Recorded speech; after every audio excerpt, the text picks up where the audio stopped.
Welcome back to Off the Hook, episode 6, presented by the Boathouse.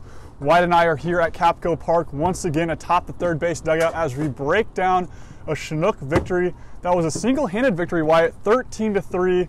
The Chinooks are now winners in their last 2 games, which is a nice surprise after struggling in the first game at Wisconsin Rapids and dropped a few games to the Fond du Lac Dock Spiders. Great play on both the offense and defensive side of the ball, but let's start talking about that defense. Jason DeSico, 3 innings of shutout baseball with a pair of hits, Wyatt. Yeah, Andrew, Jason DeSico came in and really dazzled, not to mention Austin Edwards as well. Both teamed up to hold the Booyah scoreless, allowing just 2 hits across that time span through the middle innings, while the Chinooks continue to attack offensively, 11 unanswered runs. If you're Coach Travis Acree and hitting Coach Keith Ritchie, you really have to tip the cap to the guys throughout the lineup that really stepped up and got it done. In the lineup, lots of players involved, but let's talk about Josh Glenn for just a second. Yesterday, 3-run shot that kind of split things open on the road in Wisconsin Rapids, and tonight a lot of plate discipline, 3 walks along with a hit or so, but just kind of explain the importance of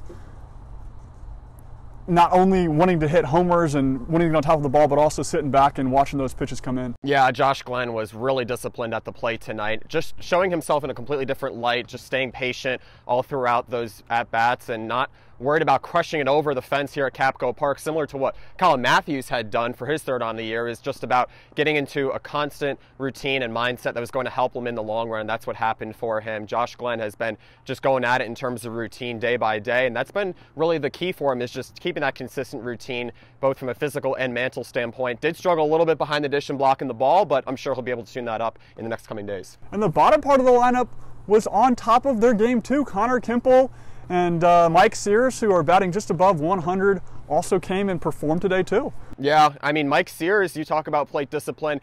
He grounded out a couple of times, but he didn't let that get him down. The Chinooks continued to pile up runs on the Booyah, who really just had no answer whatsoever from start to finish. And then the Booyah, they did establish that 2-run lead at the start, but it was just the Chinooks. They were able to be resilient and avoid the holes that they've been getting into with these early inning deficits that have really doomed them on the road. And that's what really contributed to that 4-game losing streak. So the fact that they were able to bounce back really told us a lot about their morale, rather.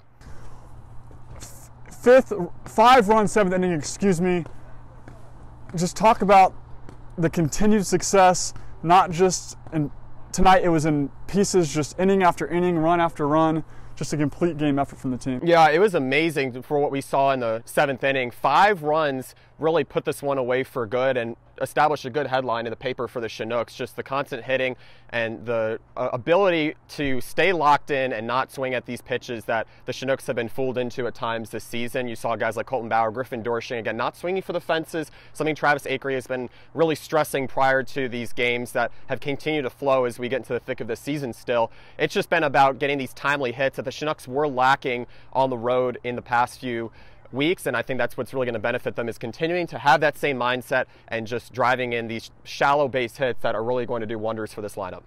Well, on a Friday night here at Kapco Park, Chinook faithful got a nice win, 13-3, like I mentioned. Tomorrow, the Chinooks are back on the road for the second game of the home-and-home series against the Green Bay Booyah. Thanks for tuning in.